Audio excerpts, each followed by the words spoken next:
donc cette enquête, elle révèle un gros manque d'entretien sur les réseaux d'assainissement qui étaient connus auparavant, puisque ces réseaux datent de 1970. Ce sont les consommateurs qui ont payé le prix fort. Imaginez-vous, c'est les fêtes de fin d'année, c'est l'hiver, et puis vous passez sur le repas des fêtes et vous dégustez cette année des huîtres. Alors ces huîtres, quelques jours après, vous allez commencer à vous sentir mal, et puis en fait, vous finissez par passer l'intégralité des fêtes sur les WC.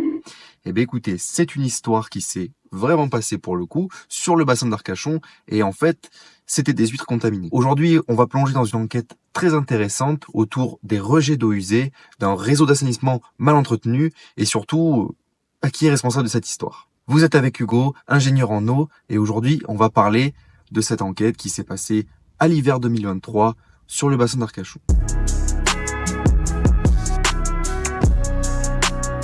On a eu des cas de gastro qui ont un peu explosé autour du bassin d'Arcachon, et en fait on a fait un petit peu aussi le lien, le parallèle avec le réseau d'assainissement qui, sur cette durée, a été exposé à beaucoup de pluie. Et le problème du réseau d'assainissement, c'est que s'il est mal entretenu, il va être sensible aux pluies. Et là, qu'est-ce qui s'est passé? On a eu pas mal de pluie, et donc des réseaux engorgés, saturés, ce qui a amené des rejets d'eau usée directement dans le bassin d'Arcachon. Mais quel lien finalement avec ces huîtres?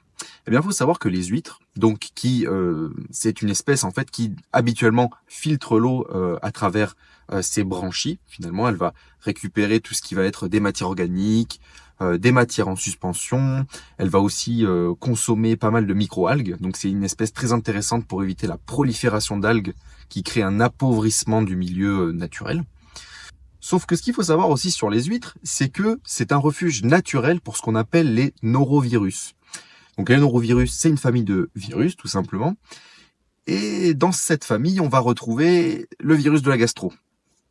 Et là, vous commencez un petit peu à comprendre le lien. Ce qui s'est passé finalement, c'est que, comme chaque fin d'année, vers l'hiver, on a des épidémies de gastro qui explosent. En particulier sur cette fin d'année-là, pas mal de cas. Et comme je vous l'expliquais tout à l'heure, des rejets intempestifs d'eau usée dans le bassin d'Arcachon. Bassin d'Arcachon dans lequel on retrouve ces huîtres. Ce qui a créé un espèce de cercle pas du tout vertueux, avec des rejets contenant ce norovirus, parce que c'est des rejets qui ne sont pas traités, les huîtres qui les bioaccumulent, les gens qui mangent les huîtres, et ainsi de suite. Et donc on a eu énormément de cas qui ont explosé à cause de ça. Mais pourquoi finalement la vente d'huîtres n'a pas été interdite avant, puisqu'on le savait tout ça.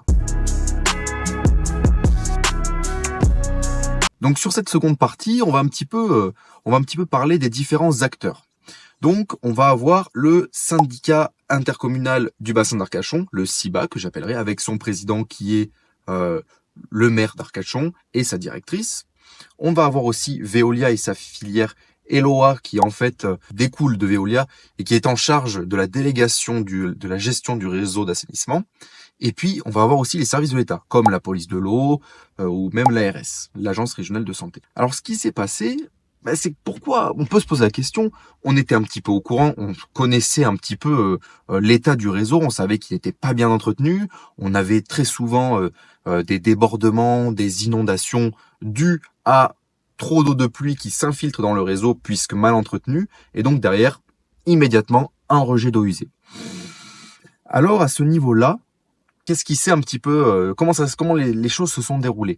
Eh bien, on a eu les services de l'État, donc ce qui va être police de l'eau, qui se sont rencontrés autour d'une réunion et qui n'ont pas déclaré urgente interdiction finalement de la vente d'huîtres. Pourquoi? Parce qu'en fait, eux, ils disaient que tout simplement ce cluster de gastro, il était sur la fin. Et donc pas besoin d'interdire la consommation d'huîtres. Alors vous vous doutez qu'il y a quand même un énorme manque à gagner pour les ostréiculteurs du bassin d'Arcachon, mais en fait, ces fonctionnaires, ils se trompaient. Parce que des analyses ont été lancées, sur lesquelles d'ailleurs aucun forcing n'a été fait pour avoir les résultats à temps. Par exemple, je dis ça au hasard, le 24 au maximum, avant de prononcer une potentielle interdiction. Donc il n'y a pas eu de forcing de fait. Ce qui fait que on a eu les résultats le 27 décembre. Et bien effectivement, ces résultats étaient positifs au norovirus, et donc potentiellement à la gastro. Mais c'était déjà trop tard. Et d'ailleurs, tout à l'heure, je vous parlais de ces fonctionnaires, de ces personnes, de ces fonctionnaires d'État qui s'étaient réunis autour d'une réunion. Bah, bizarrement, pendant cette réunion, l'ARS n'était pas présente. C'est-à-dire l'ARS, c'est l'Agence régionale de santé, qui est quand même compétente pour caractériser et donner son avis en cas de risque sanitaire, comme c'était exactement le cas ici. Et d'ailleurs, en fait, l'enquête qui est actuellement menée, hein, puisque, comme je vous l'explique, comme je l'ai pas mentionné, mais la dirigeante de la filiale des lois ainsi que la directrice du CIBA ont été mises en garde à vue administrative, donc qui a été levée depuis, bien évidemment, mais c'est pour être interrogé. Et d'ailleurs, le directeur du CIBA, donc le maire d'Arcachon, est aussi auditionné pour comprendre un peu ce qui s'est passé. Et donc cette enquête, comme je vous l'ai dit, elle révèle un gros manque d'entretien sur les réseaux d'assainissement qui étaient connus auparavant, puisque ces réseaux datent de 1970.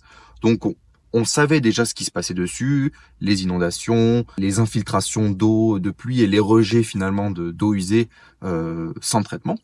Et on n'a rien fait pour.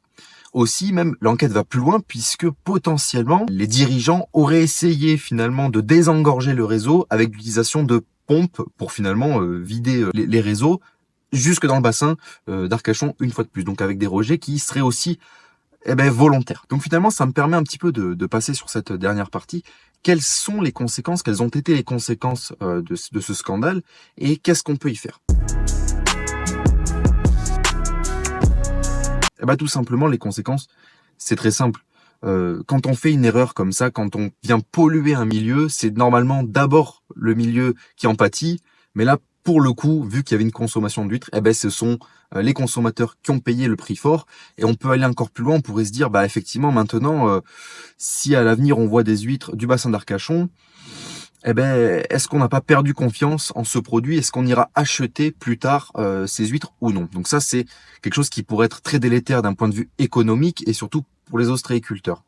Aussi, on pourrait extrapoler ce genre de scandale sanitaire. On pourrait dire, voilà, là, c'est un virus de la gastro, mais ça aurait pu être un autre polluant, ça aurait pu être des hydrocarbures, tout simplement. Ça aurait pu être un produit nocif pour l'environnement qui aurait pu détruire le milieu récepteur, à savoir le bassin d'Arcachon. Alors même si les milieux récepteurs ont une capacité de résilience, en général, quand c'est une pollution très aiguë, il n'y a aucune chance, vous perdez toute la vie dans votre milieu et donc voilà, vous détruisez une partie de la planète finalement. Alors finalement, qu'est-ce qu'on aurait pu faire pour éviter ça? Déjà, peut-être, de prime abord, avoir plus de transparence entre les différentes autorités. On savait que le CIBA était au courant.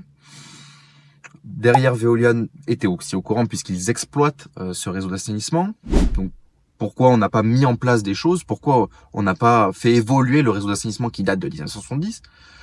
Et surtout, pourquoi les services de l'État ont laissé un petit peu couler ça?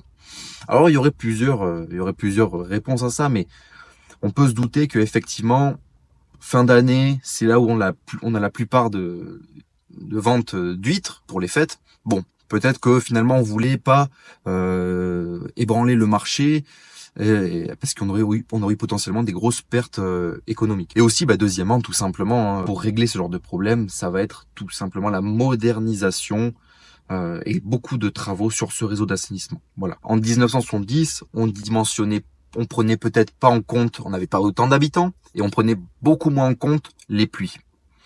C'est pour ça que je vous donne un petit peu mon avis et on le verra, je pense, ce genre de scandale avec des déversements d'eau de pluie volontaires, involontaires, une saturation des réseaux d'assainissement, c'est pas prêt de s'arrêter. Puisqu'en fait, il est très compliqué d'un point de vue technique et même financier de venir rénover tout un réseau que parfois on ne connaît même pas.